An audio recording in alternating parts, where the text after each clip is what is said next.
Hello students, how are you all? Welcome to concept box, clear your concept with Neha ma'am. और आज के इस session में हम कंप्लीट करने वाले हैं चैप्टर 12 इकोसिस्टम, जो कि है बहुत ही प्यारा सा छोटा सा चैप्टर इकोलॉजी का। हम कंप्लीट कर रहे हैं NCERT line by line NEET के लिए। और एनसीईआरटी लाइन बाय लाइन में हम सिर्फ एनसीईआरटी को ऐसे ही पढ़ नहीं रहे हैं, इनफैक्ट हम एक्सप्लोर कर रहे हैं, एनसीईआरटी का पोस्टमार्टम कर रहे हैं। हम एक एक लाइन से किस तरह के क्वेश्चन फ्रेम होते हैं, कैसे क्वेश्चन आ चुके हैं और किस तरह के क्वेश्चन फ्रेम हो सकते हैं, असर्शन, रीजन, स्टेटमेंट वाले क्वेश्चन, इन सब तरह के क्वेश्चन को कैसे फ्रेम किया जाता है, कैसे क्वेश्चन बन सकते हैं, वो भी हम देखते जा रहे हैं। एंड जैसे ही हमारा चैप्टर कंप्लीट हो जाता है, अभ्यास मंत्रा साइट में होता है एनसीईआरटी बेस्ड टेस्ट, जो आप भी जाकर के दे सकते हैं। वहां सिर्फ बायोलॉजी के क्वेश्चन नहीं होते, उसमें फिजिक्स, केमिस्ट्री, बायोलॉजी तीनों के मॉक टेस्ट अवेलेबल हैं, प्रीवियस ईयर क्वेश्चन अवेलेबल है, एमटीजीस के क्वेश्चन अवेलेबल है, साथ ही एनसीईआरटी बेस्ड क्वेश्चन अवेलेबल हैं, जो कि कंप्लीटली स्ट्रेचडाइज वे में बने हुए हैं, आपके नीट के सिलेक्शन को बिल्कुल श्योर करते हैं। एंड इसके साथ ही साथ वहां सिर्फ आपको नीट के क्वेश्चन नहीं मिलेंगे, नीट के क्वेश्चन के साथ साथ आपको 1000 से भी ज्यादा जो कॉम्पिटिटिव एग्जाम है, चाहे जेई का एग्जाम हो, एसएससी का एग्जाम हो, सीटेट का एग्जाम हो, सीयूईटी का एग्जाम हो, नर्सिंग का एग्जाम हो, ओलंपियाड का एग्जाम हो, इस तरह के बहुत सारे एग्जाम्स के मल्टीपल क्वेश्चंस मिलते हैं। तो आपको जो भी एग्जाम देना है, आप वहां पर जाकर के एक्सप्लोर कर सकते हैं और ये भी देख सकते हैं कि और किस तरह के एग्जाम्स अवेलेबल हैं और आप कहाँ कहाँ एनरोल कर सकते हैं एग्जाम दे करके। ये सारी बात मैंने इसलिए बताई ताकि आप अगर इधर उधर भटक रहे हैं टेस्ट के लिए, हो सकता है कि इस बार ऑनलाइन टेस्ट हो, तो ऑनलाइन टेस्ट के लिए प्रिपेयर रहिए, पढ़िए, एनसीईआरटी लाइन बाय लाइन पढ़िए, उसके बाद तुरंत टेस्ट दीजिए, देन एंड देयर आपका रिजल्ट मिलता है। बहुत सारे लोग वहां पे टेस्ट दिए हुए होते हैं, आपकी रैंकिंग पता चलती है, तो आपको पता चलता है कि आपकी तैयारी कैसी चल रही है और कौन कौन सा कॉन्सेप्ट आपका वीक है।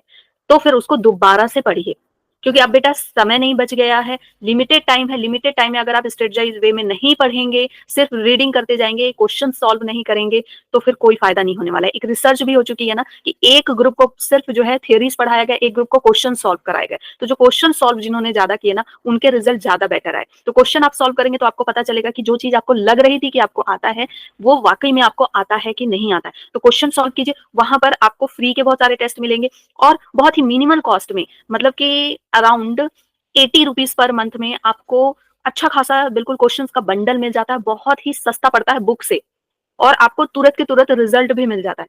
तो आप विजिट कीजिए, उसका लिंक आपको डिस्क्रिप्शन बॉक्स में मिल जाएगा।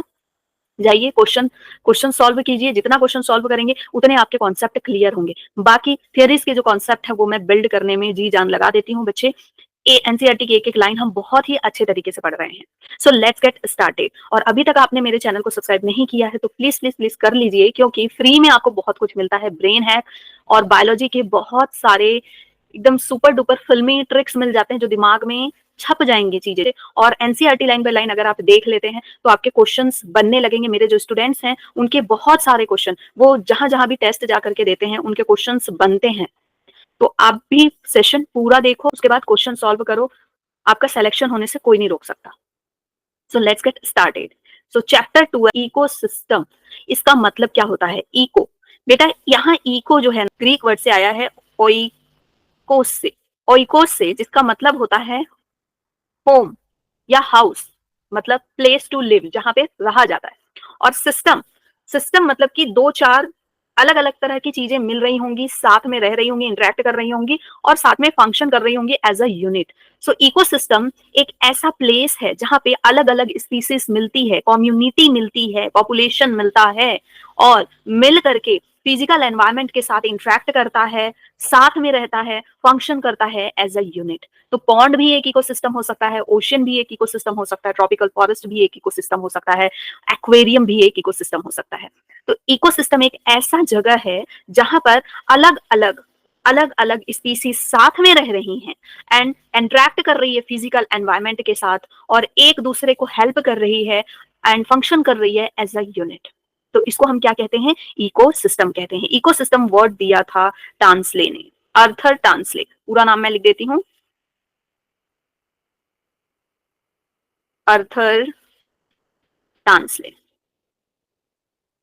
अर्थर टांसले जी ने दिया था। तो इस चैप्टर का वेटेज कितना है? इस चैप्टर का वेटेज है बेटा 2 क्वेश्चन का वेटेज है। पिछला चैप्टर जो हमने पढ़ा है ना, बहुत मजेदार वे में पढ़ा है, नहीं देखा है तो देख लेना बेटा, और उसका वेटेज भी ज्यादा है।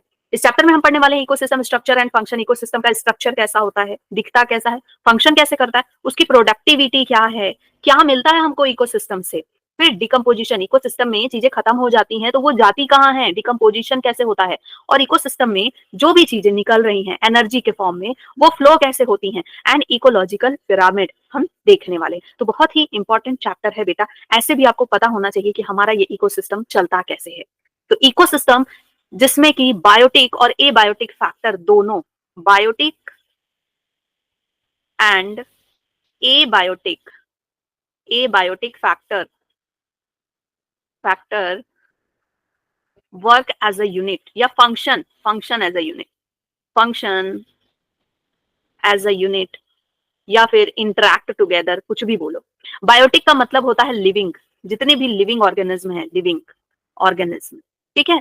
लिविंग ऑर्गेनिज्म, एबायोटिक फैक्टर का मतलब हो गया आपका सॉइल, वाटर, टेम्परेचर, ठीक है, फिजिकल एनवायरमेंट, फिजिकल एनवायरमेंट। तो लिविंग ऑर्गेनिज्म फिजिकल एनवायरमेंट के साथ नॉन लिविंग थिंग के साथ, नॉन लिविंग थिंग के साथ कैसे इंटरैक्ट कर रही है, नॉन लिविंग जो चीजें एनवायरमेंट में प्रेजेंट हैं उनके साथ कैसे इंटरैक्ट कर रही है, और एज अ यूनिट कैसे फंक्शन कर रही है, इसको हम क्या बोल रहे हैं, ecosystem. So an ecosystem can be visualized as a functional unit of nature. This is very important, यहीं से पहला क्वेश्चन बन गया। What is a functional unit of nature? Ecosystem can be visualized as a functional unit of nature where living organism interact among themself. Living organism आपस में भी interact कर रहे हैं, कोई किसी को खा रहा है, कोई खाया जा रहा है, हाँ, एनर्जी फ्लो होता है ना उसमें। So living organisms interact among themselves also with the surrounding physical environment. Ecosystem varies greatly in size from small pond to a large forest or a sea. Ecosystem छोटा pond भी हो सकता है, एक aquarium भी हो सकता है, sea भी हो सकता है। Many ecologists regard the entire biosphere as a global ecosystem. पूरा entire biosphere क्या है, एक ecosystem as a composite of all local ecosystem on earth. Since the system is too much big and complex to be studied at one time, it is convenient to divide it into two basic categories. देखो क्या कह रहा है कि बहुत बड़ा है ecosystem, तो इसको क्यों ना हम पार्ट्स में बांट दें, आसान हो जाएगा पढ़ना। तो कन्वीनियंट बना रहे हैं हम इसको, कैसे, इसको दो पार्ट में बांट देते हैं, terrestrial ecosystem and aquatic ecosystem. Forest, grassland, desert, ये सभी टेरेस्ट्रियल इकोसिस्टम के एग्जांपल हैं। तो बेटा पहला ही क्वेश्चन कहां से बन गया, दूसरा क्वेश्चन कहां से बन गया कि ecosystem is divided into two part, terrestrial and aquatic. Terrestrial aquatic में टेरेस्ट्रियल में क्या आ जाएगा, फॉरेस्ट, ग्रासलैंड एंड डेजर्ट आ जाएगा, and pond, lake, water, wetland, river, estuary, ये सब एग्जाम्पल आ जाएंगे एक्वेटिक इकोसिस्टम के। एस्ट्यूरी क्या होता है बेटा, ये होता है जहां पर फ्रेश वाटर और जो ओशियन का बोलते हैं ना, सारी नदियां समुद्र में जाके मिलती हैं, तो नदियां और समुद्र जहां पे मिलती हैं, एक जगह ऐसा होता है जहां पे फ्रेश वाटर और जो मरीन वाटर मिलते हैं, उसको बोला जाता है एस्ट्यूरी, ठीक है। फ्रेश प्लस मरीन वाटर यहाँ पे मिलते हैं, और यहाँ पे जो पाए जाने वाले ऑर्गेनिज्म होते हैं ना वो भी अलग होते हैं। So crop field and an aquarium may also be considered as man-made ecosystem. तो आपसे क्वेश्चन पूछा जा सकता है कि man-made ecosystem बताइए इनमें से क्या है। तो crop field man-made ecosystem है, और aquarium भी man-made ecosystem है। उसमें भी हम सब प्लांट्स वगैरह लगाते हैं, पानी भी होता है, सब कुछ होता है ना, टेम्परेचर है, ह्यूमिडिटी, सब कुछ है एक्वेरियम के अंदर भी। फिर क्रॉप फील्ड में भी सारी चीजें हैं। We will first look at the structure of ecosystem. अब हम सबसे पहले स्ट्रक्चर देखेंगे इकोसिस्टम का, देन फिर हम फंक्शन देखेंगे। Structure of ecosystem, in order to appropriate the input, productivity, transfer of energy, food chain, web, nutrient cycling and the output degradation and energy loss. We also look at the relationship cycle. इसमें बता रहा है कि हम क्या क्या देखने वाले हैं, अभी हम क्या क्या पढ़ने वाले हैं, ठीक है। सो आगे हम बढ़ जाते हैं। Ecosystem structure and function. In earlier class, you have looked at the various component of environment, abiotic and biotic. देखा हुआ है, सबने पढ़ा है ना, कोविड में तो नहीं घुमा दिया इसको। बायोटिक, एबायोटिक फैक्टर, बायोटिक मतलब लिविंग, एबायोटिक मतलब नॉन लिविंग, ठीक है, physical environment. You studied how the individual biotic and abiotic factors affect each other and their surrounding. Let us look at these components in a more integrated manner and see how the flow of energy takes place within these components of the ecosystem. ये important नहीं है, आगे line important होगा। Interaction of biotic and abiotic result in physical structure that is characteristics for each type of ecosystem. Interaction of biotic and abiotic components result in, देखो biotic abiotic factor पास आते हैं तो क्या बनता है, एक फिजिकल स्ट्रक्चर बनता है। जैसे एक्वेरियम आप बना रहे हो, उसमें बायोटिक फैक्टर डाल दिए, मछली डाल दी, ठीक है, प्लांट्स डाल दिए, फिर एबायोटिक फैक्टर डाल रहे हो, पानी डाल दिए, पेबल्स डाल दिए, ठीक है, और फिर तुमने उसमें टेम्परेचर मेंटेन करने के लिए चीजें डाल दी, सब कुछ डाल दिया, तो वो कैसा बन गया, एक फिजिकल स्ट्रक्चर का फॉर्म ले लिया, एक्वेरियम बन गया। That is characteristics of each type of ecosystem. So what is the characteristics of ecosystem? Identification and enumeration of plant and animal species of an ecosystem give its species composition. Identify करना, number बताना कि भाई plant कितने हैं, animal species कितने हैं ecosystem में, वो बताता है उसके स्पीसीज कॉम्पोजिशन को। Vertical distribution of different species, देखो यहाँ से क्वेश्चन आता है बेटा, ये वाला जो लाइन है ना, ये बहुत बहुत बहुत इंपॉर्टेंट है। Vertical distribution of different species occupying different level. Vertical अगर हम लेते हैं, जैसे प्लांट्स के बारे में पढ़ते हैं, तो सबसे नीचे आ जाएंगे हर्ब्स, आ जाएंगे हर्ब्स, आ जाएंगे, फिर उसके ऊपर क्या आ जाएंगे, श्रब्स आ जाएंगे, श्रब्स, सबसे नीचे पैर से कुछ ला जाते हैं हर्ब्स, फिर श्रब्स, गुलाब हो गया, नींबू हो गया, से ऊपर आएंगे ट्रीज, ट्रीज में भी कुछ छोटे, फिर और बड़े और बड़े, ठीक है। तो एक वर्टिकल डिस्ट्रीब्यूशन हो रहा है। तो vertical distribution of different species occupy different level, इसको हम क्या कहते हैं, स्ट्रेटिफिकेशन कहते हैं। For example, trees occupy top vertical strata layer of forest, trees सबसे ऊपर लेयर में होते हैं, ढक के रखते हैं बिल्कुल, और सबसे नीचे लेयर में क्या होंगे, बॉटम लेयर में क्या होंगे, ग्रासेस होंगे, हर्ब्स होंगे। कंपोनेंट्स ऑफ इकोसिस्टम बेटा यहाँ पे बता रहा है, productivity, decomposition, energy flow and nutrient cycle. To understand the ethos of an ecosystem, aquatic ecosystem, let us take a small pond as an example. Aquatic ecosystem को समझने के लिए pond का एक example दिया हुआ है। There is fairly a self-sustaining unit and rather simple example than that explain even the complex interaction that exist in aquatic ecosystem. देखो pond का example दिया हुआ है यहाँ पे, ठीक है। pond एक pond है, pond is a shallow water body in which above mentioned four basic component of an ecosystem are well exhibited. चार चीजें जो बताई हुई है ना, वो चारों चीजें pond में अवेलेबल है, चारों कंपोनेंट। तो चारों कंपोनेंट बेटा आपको याद रखना है। न्यूट्रिएंट साइकिल अब आपको पढ़ना नहीं है कि न्यूट्रिएंट साइकिल हटा दिया गया है, लेकिन नाम याद रखना है कि चार कंपोनेंट है, ठीक है। So the abiotic component, abiotic component क्या है, वाटर है यहाँ पर, dissolve inorganic and organic substances हैं, and the rich soil deposit at the bottom. तो एबायोटिक कंपोनेंट यहाँ पर क्या क्या है, याद रखना, वाटर है, सॉइल है, याद क्या रखना, ये सारी चीजें हमको पता है कि वाटर, सॉइल, ये सब एबायोटिक कंपोनेंट है। Solar input, cycle of temperature, day length, night length, other climatic condition regulate the rate of function of the entire pond. The autotrophic components include the, अब देखो बायोटिक फैक्टर क्या है, biotic factor है phytoplankton, algae and the floating submerged and marginal plants found at the edges. तो यहाँ पे question आपसे पूछा जा सकता है कि एक पॉन्ड में बायोटिक फैक्टर क्या क्या है। एक पॉन्ड में biotic factors on pond, biotic factor कौन कौन सा है, फाइटोप्लैंक्टन है, एल्गी है, फ्लोटिंग सबमर्ज्ड है और मार्जिनल प्लांट है। द कंज्यूमर्स, अब यहाँ पे कंज्यूमर्स भी हैं, ये सब तो क्या हो गए, ये सभी क्या हो गए बेटा, बायोटिक फैक्टर में प्रोड्यूसर्स हैं, ये सभी बायोटिक फैक्टर तो हैं, बायोटिक फैक्टर में भी क्या है, प्रोड्यूसर्स हैं, ठीक है। और कंज्यूमर्स, इतना तो पता है ना, प्रोड्यूसर जो कि अपना फूड खुद बनाते हैं, प्लांट्स वगैरह प्रोड्यूसर्स में आते हैं, कंज्यूमर जो उनको खाते हैं। कंज्यूमर कौन हो सकते हैं, कंज्यूमर हर्बीवोर्स भी हो सकते हैं, ओमनीवोर्स भी हो सकते हैं और कार्निवोर्स भी हो सकते हैं, ठीक है। तो पहले जो कंज्यूमर्स होते हैं, फर्स्ट जो कंज्यूमर होते हैं वो हर्बीवोर्स होते हैं। द कंज्यूमर्स, यहाँ पे कंज्यूमर कौन है, जो फाइटोप्लैंक्टन वगैरह को खा रहे हैं, वो है जूप्लैंक्टन। फिर उसके बाद the free swimming and bottom dwelling forms, the decomposers, अब डिकम्पोजर्स भी यहाँ पर होंगे। डिकम्पोजर्स कौन है, फंगी, बैक्टीरिया, फ्लैजेलेट्स हैं। तो बेटा यहाँ से क्वेश्चन भर भर के बन रहा है कि पॉन्ड में कंज्यूमर कौन है, डिकम्पोजर कौन है, प्रोड्यूसर कौन है, ठीक है। डिकम्पोजर फंगी, बैक्टीरिया, फ्लैजेलेट्स है, specially abundant in bottom of the pond. This system perform all the functions of any ecosystem and of the biosphere as a whole. Conversion of inorganic to organic material with the help of radiant energy of the sun by the autotrophs. Consumption, देखो यहाँ पर क्या हो रहा है, सबसे पहले कैसे फंक्शन कर रहा है, देखो स्ट्रक्चर बता दिया आपको, अब बता रहा है कि फंक्शन कैसे कर रहा है। सबसे पहले कि conversion of inorganic to organic material with the help of, inorganic material को ऑर्गेनिक में कन्वर्ट कर रहे हैं by the help of the sunlight, radiant energy of the sun by the autotrophs. Autotrophs क्या कर रही है, इनऑर्गेनिक से ऑर्गेनिक मटेरियल बना रही है, लाइट एनर्जी को केमिकल एनर्जी में कन्वर्ट करके फोटोसिंथेसिस कर रही है, फूड बना रही है। फिर इनको ऑटोट्रॉप्स को कौन खा रहे हैं, हेटेरोट्रॉप्स खा रहे हैं, ठीक है। डिकम्पोजिशन फिर हो रहा है, ये मरेंगे भी, डिकम्पोजिशन होगा, एंड देन फिर ये डिकम्पोज होकर के मिनरलाइजेशन होगा डेड मैटर का, and to release them back to reuse by autotrophs. इन सब का मिनरलाइजेशन होगा, बिल्कुल सॉइल में, मिट्टी का पुतला हो, मिट्टी में ही मिल जाना है, तो मिट्टी में ही मिल जाएंगे, और फिर जो दूसरा प्लांट ग्रो होगा वो उसको एज अ न्यूट्रिएंट लेगा। तो क्या हो रहा है, न्यूट्रिएंट की साइक्लिंग भी चल रही है यहाँ पर। तो सारी चीजें यहाँ हो रही है, और एनर्जी का फ्लो भी हो रहा है। एक को जो खा रहा है, ठीक है, प्रोड्यूसर ने एनर्जी को लिया सन से और फिर फूड बनाया, और उसकी एनर्जी को कौन ले रहा है, कंज्यूमर ले रहा है। तो ये सारी चीजें यहाँ पे आपको स्ट्रक्चर एंड फंक्शन दोनों बता दिया गया है।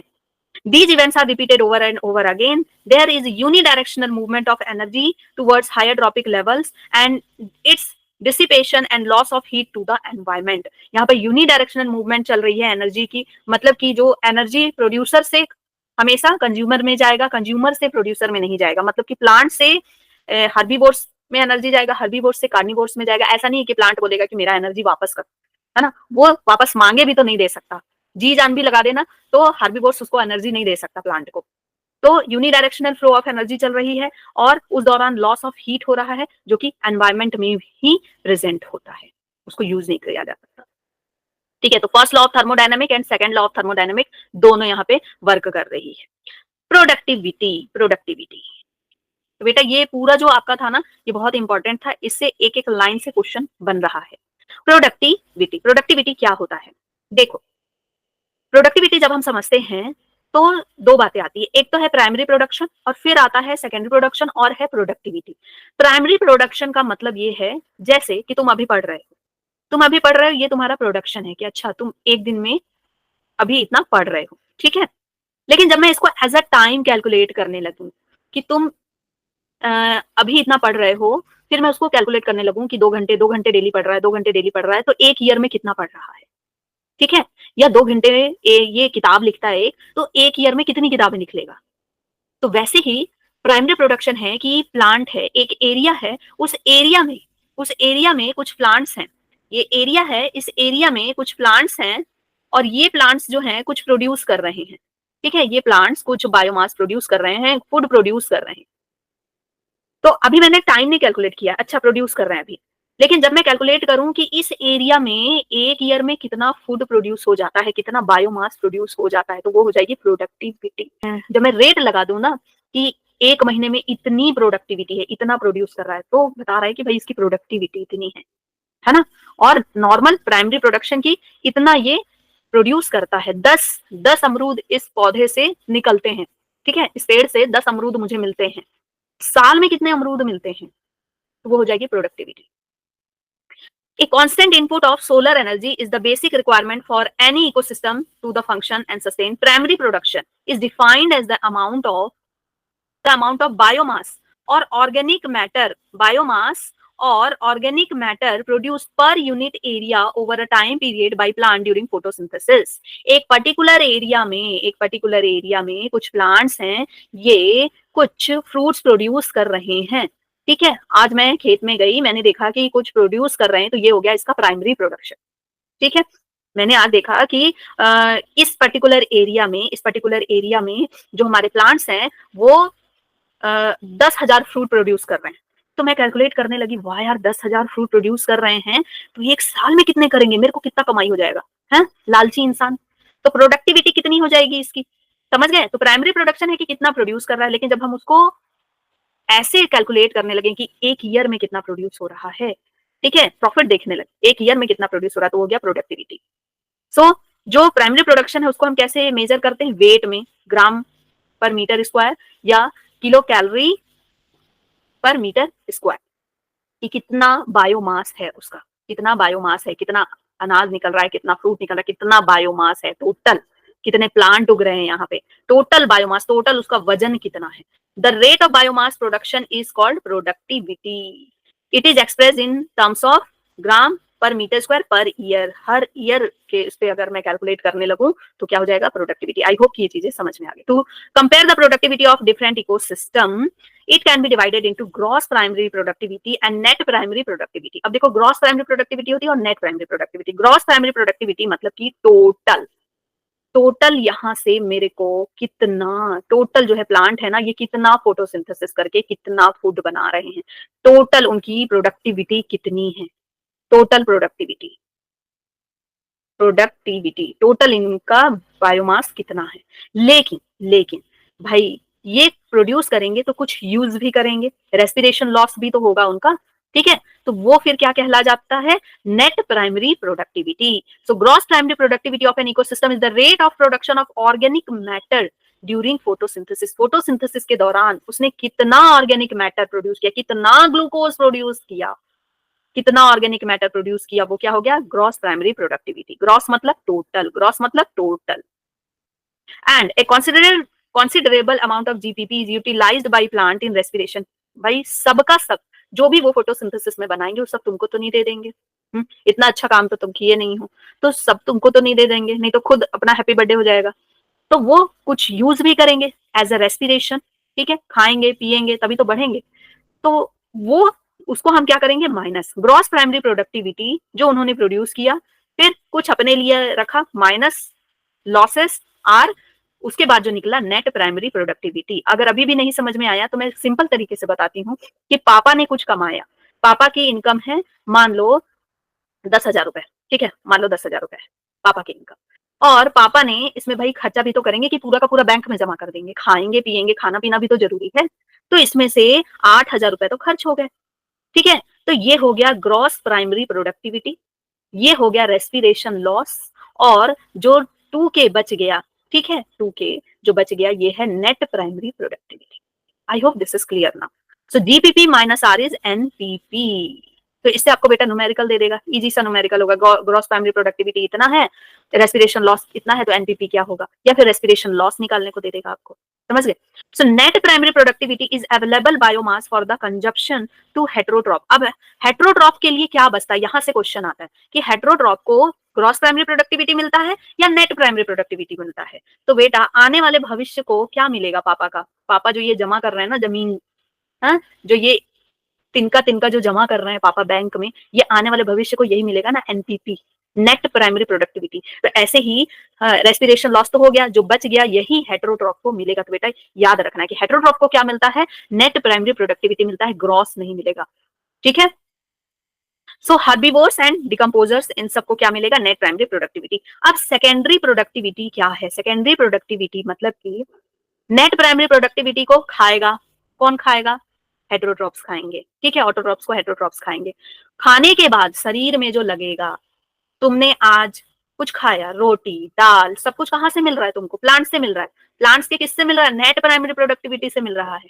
तो खाने के बाद जो तुम्हारे शरीर में ताकत आई, एनर्जी मिला, जो तुम्हारा बायोमास बढ़ा, वजन बढ़ा, हाँ, उसको हम क्या कर रहे हैं, secondary productivity is defined as the rate of formation of new organic matter by consumers, ठीक है, rate of formation of new organic matter by consumers, जो तुम खा रहे हो, निकाल रहे हो, सब क्या है, सेकेंडरी प्रोडक्टिविटी है।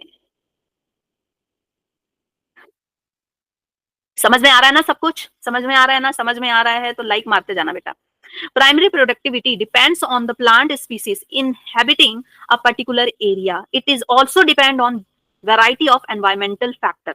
अब कह रहा है कि जो प्राइमरी प्रोडक्टिविटी है डिपेंड करता है variety of environmental factors, availability of nutrient, photosynthetic capability of plant. This is important कि प्राइमरी प्रोडक्टिविटी कितना होगा एक एरिया में, साल में कितना प्रोडक्शन होगा, वो डिपेंड करेगा कि कैसा खाद तुम दे रहे हो, पानी कैसा दे रहे हो, सनलाइट कैसा मिल रहा है, समझ गए, इन सारी चीजों पे, बारिश कैसी हो रही है, इन सब पे डिपेंड करेगा ना, सिंपल सी बात है, वही दिया एनसीईआरटी में।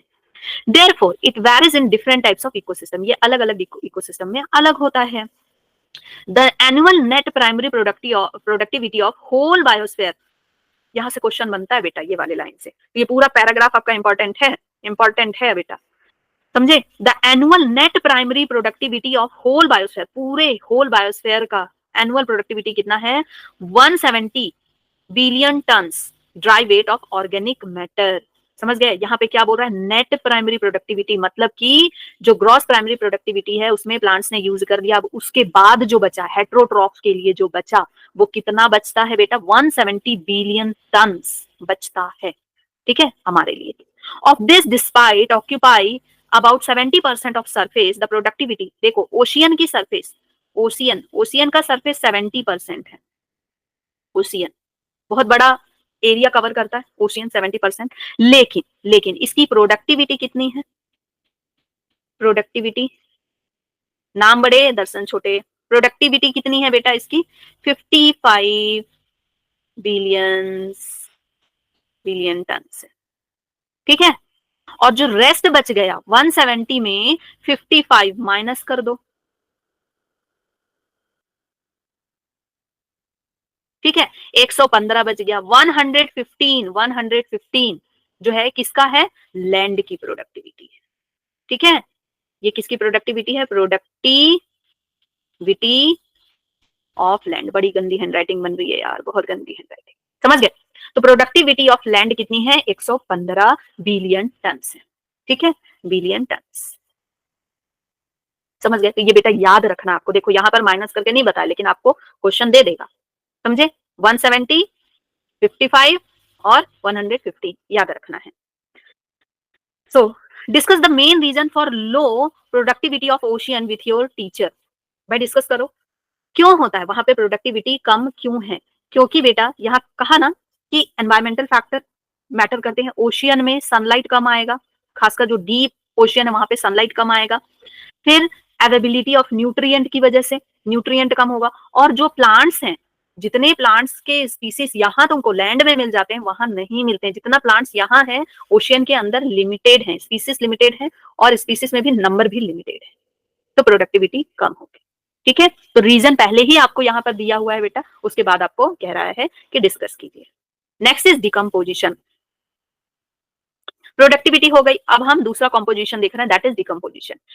डिकम्पोजिशन, डी कॉम्पोजिशन, जो कॉम्पोजिशन है हमारा बॉडी का जो कॉम्पोजिशन, उसको क्या करेंगे? तोड़ेंगे, ब्रेक करेंगे, डिकम्पोज करेंगे।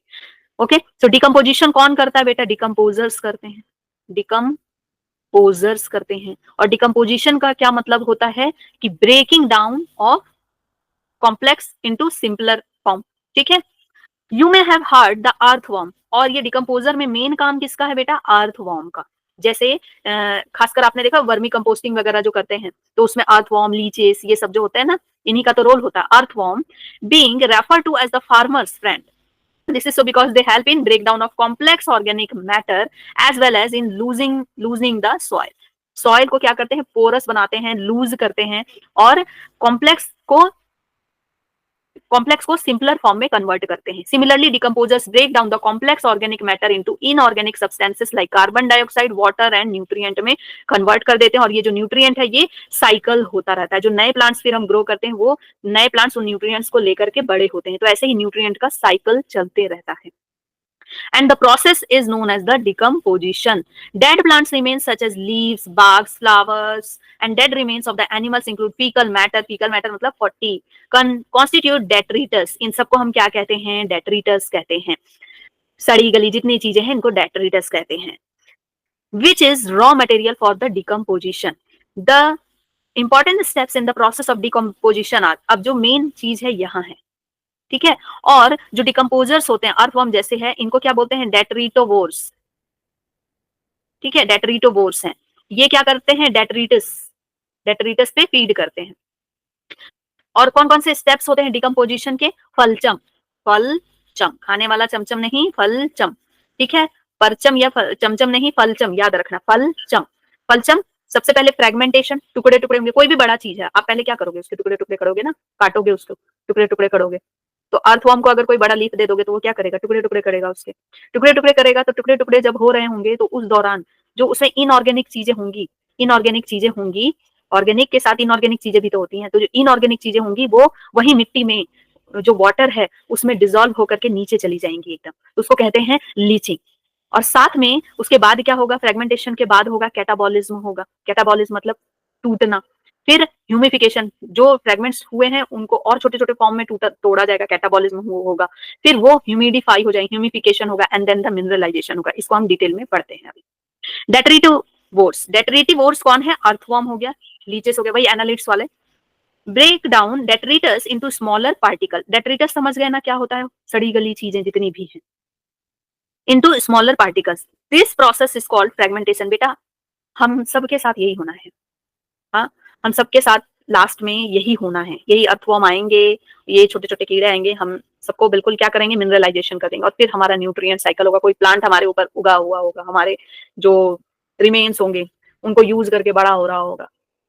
तो ऐसी दुनिया चलती है। सो एनर्जी जो हमारी है ना वो फ्लो होते रहती है एक फॉर्म से दूसरे फॉर्म में। Energy is neither be created nor be destroyed. आज हम ह्यूमन फॉर्म में हैं, फिर हम मिट्टी में मिल जाएंगे, फिर हम दूसरे जो प्लांट होगा वो हमारी एनर्जी को लेकर के ग्रो होगा, फिर उस एनर्जी को कोई और खाएगा, तो एक फॉर्म से दूसरे फॉर्म में बदलते जाएंगे। तो वी आर एंशिएंट, बहुत लंबे समय से हम यहाँ प्रेजेंट हैं। सो बाय द प्रोसेस ऑफ हाँ डेट्रिटोवोर्स ब्रेक करता है डेट्रिटस को स्मॉलर पार्टिकल्स में। This process is called fragmentation. Cutting कर लिया, छोटा छोटा कुतर के फ्रेगमेंटेशन हो गया। By the process of leaching, अब इसी दौरान क्या हो रहा है, लीचिंग हो रहा है। Water soluble inorganic substances nutrient go down into soil horizon and get precipitated as an unavailable salts। ठीक है, वो precipitated हो जाते हैं, बिल्कुल एकदम डीप सॉइल के अंदर चले जाते हैं। ठीक है, ये जैसे ये टुकड़ा है, ये लीफ है, ठीक है, ये मर चुका लीफ। अब इसको अर्थवर्म ने क्या किया, टुकड़े टुकड़े में बांट दिया। अर्थवर्म ने इसको, एक अर्थवर्म आया, अर्थवर्म है, अर्थवर्म ने इस पे फीड किया और इसको टुकड़े टुकड़े में बांट दिया। ठीक है, टुकड़े टुकड़े में बांट दिया। और इस टुकड़े टुकड़े में बांटने के दौरान बेटा इससे कुछ रस भी तो निकलेगा। जैसे कोई तुम फल है, कोई फल को तोड़ोगे, कटिंग करोगे तो उससे कुछ निकलता है ना, तो वैसे ही समझो कि इससे क्या निकल रहा है, इनऑर्गेनिक सब्सटेंसेस। क्या है, इनऑर्गेनिक, इनऑर्गेनिक, इनऑर्गेनिक। दूसरा पेन का कलर ले लेती हूँ। ठीक है, इससे क्या निकल रहा है बेटा, इनऑर्गेनिक न्यूट्रिएंट्स है इसमें कुछ। ये जो इनऑर्गेनिक न्यूट्रिएंट्स हैं ये कहाँ चले जाएंगे, ये कहाँ चले जाएंगे, deep into the soil. Soil में जो वाटर वगैरह है उसमें एब्जॉर्ब होकर के बिल्कुल अंदर रिश्ते चले जाएंगे। तो इसी को क्या कहते हैं, इसी को क्या कहते हैं, इसी को क्या कहते हैं बेटा, लीचिंग। लीचिंग का मतलब ही होता है क्या, रिसना। ठीक है, रिस करके बिल्कुल अंदर चले जाना। फिर bacteria and fungal enzymes degrade detritus into simple inorganic substances. अब ये जो बच गया इसका क्या होगा, अब ये और छोटे छोटे टुकड़े में बटेगा, और छोटे छोटे, और छोटे छोटे। ठीक है, और छोटे छोटे टुकड़े में। तो ये किसमें कन्वर्ट हो गया, ये सिंपलर इनऑर्गेनिक सब्सटेंसेस में, इनऑर्गेनिक सब्सटेंसेस में कन्वर्ट हो गया, इनऑर्गेनिक सब्सटेंसेस में कन्वर्ट हो गया। और इसी को हम क्या कह रहे हैं, ऑर्गेनिक का इनऑर्गेनिक में कन्वर्ट होने को ही हम क्या कह रहे हैं, कैटाबॉलिज्म, कैटाबॉलिज्म। ठीक है, अभी ये कैसा था, ऑर्गेनिक था, ऑर्गेनिक था। ऑर्गेनिक का इनऑर्गेनिक में, ऑर्गेनिक मतलब समझ रहे हो ना, कार्बन वगैरह जिसमें प्रेजेंट है। ऑर्गेनिक का इनऑर्गेनिक में कन्वर्ट होने को हम क्या कह रहे हैं, कैटाबॉलिज्म कह रहे हैं। कैटाबॉलिज्म हो गया। It is important to note that all the above steps in decomposition operates simultaneously on detritus। ये सारी चीजें simultaneously हो रही है, ये नहीं कि एक स्टेप हो रहा है फिर दूसरा, मतलब सब कुछ एक साथ हो रहा है। लीचिंग भी हो रहा है, वहीं पे साथ साथ कैटाबॉलिज्म भी हो रहा है। Then humification and mineralization occur during decomposition in soil. तो इसमें क्या कहा कि कौन कौन से स्टेप एक साथ हो रहे हैं, इसमें कौन कौन से step, all the above step. बेटा यहाँ से क्वेश्चन बनता है, कौन कौन से स्टेप एक साथ हो रहे हैं, फ्रेगमेंटेशन, लीचिंग, कैटाबॉलिज्म एक साथ हो रहा है।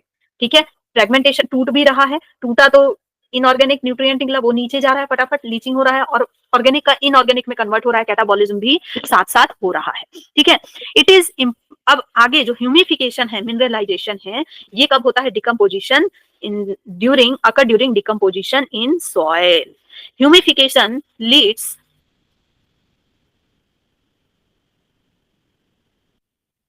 Humification leads to dark color amorphous substances called humus that is highly resistant to microbial action and undergoes decomposition to an extremely slow rate। अब जो ह्यूमिफिकेशन होता है मतलब कि जो इनऑर्गेनिक सब्सटेंसेस है उसका ह्यूमस में बदलना। कभी खाद बनाए हो, कभी खाद बनाए हो, जितनी भी जो पत्ते वगैरह होते हैं ना, और घर का जो पील वगैरह होता है, वेजिटेबल पील वगैरह होता है, उसको लेकर के ऐसे ही मिट्टी में डाल दिया जाता है, कुछ अर्थवर्म वगैरह डाल दिए जाते हैं, तो उसमें यही चीज होती है बेटा, उसमें ह्यूमस बनता है, डार्क कलर का एमॉर्फस सब्सटेंस बनता है, एकदम बिल्कुल ह्यूमस बनता है, और वो थोड़ा गीला गीला सा होता है, और वो हाईली रेजिस्टेंट होता है माइक्रोबियल एक्शन से, मतलब वो जल्दी सड़ेगा नहीं, and undergoes decomposition at an extremely slow rate. Being colloidal in nature, it serves as a reservoir of nutrient. तो जो आपका ह्यूमस है, ह्यूमस बनने को ह्यूमिफिकेशन कहते हैं, ठीक है। और ह्यूमस जो है वो कैसा है, इससे क्वेश्चन आता है बेटा। ह्यूमस कैसा है, एमरफस है, कोलाइडल है, highly resistant to microbial action है, और बहुत ही स्लो रेट में डिकम्पोज होता है, बहुत टाइम लगता है इसको अब डिकम्पोज होने में। और रिजर्वायर ऑफ न्यूट्रिएंट है, भर भर के इसमें न्यूट्रिएंट है। The humus is further degraded, अब ये फर्दर डिग्रेडेड होगा बहुत छोटे छोटे माइक्रोब्स के द्वारा एंड बैक्टीरिया के द्वारा, and release inorganic nutrient occur by process known as mineralization. समझ में आ गई चीजें। तो जो डिकम्पोजिशन का प्रोसेस है दैट इज फल्चम, फल्चम में FLC fragmentation, leaching and catabolism, ये तीनों एक साथ होती हैं। एंड जो ह्यूमिफिकेशन है, मिनरलाइजेशन है, ये दोनों डिकम्पोजिशन ऑफ सॉइल के दौरान होता है। ह्यूमस में क्या क्या क्वालिटी होती है, एंड लास्ट में ह्यूमस फर्दर डिग्रेड होता है बाय द अदर माइक्रोब्स और रिलीज होता है इनऑर्गेनिक न्यूट्रिएंट का, और पूरा मिनरलाइजेशन हो जाता है। अब सब कुछ बिल्कुल मिट्टी में बदल गया, ठीक है। Decomposition is largely N oxygen requiring process. Decomposition कैसा प्रोसेस है बेटा, ऑक्सीजन रिक्वायरिंग प्रोसेस है, मतलब कि एरोबिक प्रोसेस है, एरोबिक प्रोसेस है। एनारोबिक प्रोसेस कोई नहीं लिख के आएगा, एरोबिक प्रोसेस है। यहाँ पे आपको एरोबिक एनारोबिक लिख सकता है वहां पे, ठीक है। ऑक्सीजन रिक्वायरिंग है, आपको लग सकता है कि मिट्टी के अंदर हो रहा है, अंदर लेवल पे हो रहा है, तो ये वहां पे तो ऑक्सीजन है नहीं, लेकिन एरोबिक प्रोसेस है।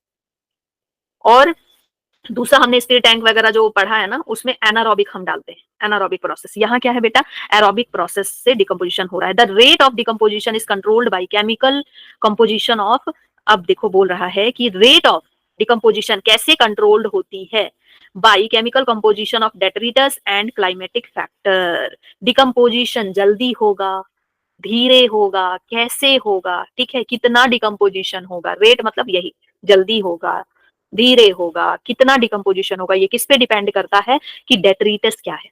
अब इतना बड़ा शेर का टुकड़ा है, शेर, ठीक है, या फिर हम इंसान पड़े हुए हैं, तो उसका डिकम्पोजिशन होने में टाइम लगेगा ना। क्लाइमेटिक फैक्टर कैसे हैं, उन मतलब डिकम्पोजिशन होने के लिए जैसा ह्यूमिडिटी वगैरह चाहिए वो सब है कि नहीं है, क्लाइमेटिक फैक्टर अच्छे होने चाहिए। छोटा पत्ता है तो वो जल्दी डिकम्पोज हो जाएगा, सड़ी गली चीजें हैं जल्दी डिकम्पोज हो जाएंगी, वेजिटेबल की पील है जल्दी डिकम्पोज हो जाएगा। अब इंसान को डाल दोगे डिकम्पोज करने के लिए तो बहुत समय लगेगा, ठीक है। तो बेटा यहाँ से क्वेश्चन आपका बन रहा है, इन particular climatic condition decomposition rate is slower if detritus is rich in lignin and chitin. अगर लिग्निन है, काइटिन है, तो स्लो हो जाएगा डिकम्पोजिशन। क्विकर होगा अगर डेट्रिटस रिच है nitrogen and water soluble substances like sugar. तो यहां से भी क्वेश्चन बन रहा है कि स्लो कब होगा, फास्ट कब होगा, या फिर असर्शन रीजन बेटा बन सकता है। Temperature and soil moisture are the most important. अब क्लाइमेटिक फैक्टर कौन कौन से डिपेंड है, टेम्परेचर एंड सॉइल का मॉइस्चर, टेम्परेचर एंड सॉइल का moisture that regulate decomposition through their effect on activities of soil microbes. Warm condition होगा, ठीक है, मॉइस्ट वार्म होगा, मॉइस्ट एनवायरमेंटल कंडीशन होगा तो जल्दी जल्दी वो काम करेंगे, favour decomposition. Whereas low temperature होगा, एनेरोबायोसिस होगा, इनहिबिट्स, एनेरोबायोसिस मतलब एयर का एब्सेंट होना, ठीक है, absence of pre oxygen, pre oxygen, oxygen नहीं प्रेजेंट है। अभी हमने पढ़ा कि ऑक्सीजन चाहिए इस प्रोसेस के लिए, डिकम्पोजिशन के लिए, तो अगर ऑक्सीजन नहीं होगा, कम होगा, तो फेवर नहीं करेगा डिकम्पोजिशन को। तो समझ गए, यहां से बेटा काफी क्वेश्चन आपका बन रहा है। सो नेक्स्ट टॉपिक है हमारा एनर्जी फ्लो और इकोलॉजिकल पिरामिड, जो कि हम नेक्स्ट सेशन में कवर करेंगे।